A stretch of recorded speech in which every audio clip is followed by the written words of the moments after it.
Ang daming bunga ng lemon ko ngayon.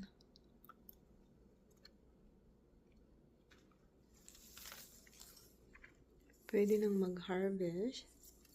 Kasi ang daming bunga na. Malalaki na yung bunga.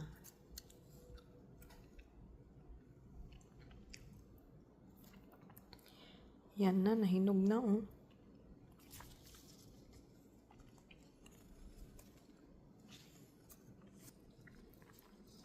Pag taglamig, ang lemon nilalagay dito sa loob. Kasi mamamatay sa labas eh. Yan. Hinog na. Ano, laki. Magha-harvest na ako ng lemon ko. Yan, nilagyan ko ng ilaw para may sunlight. Hindi sunlight, para may ano siya. May light siya na yan.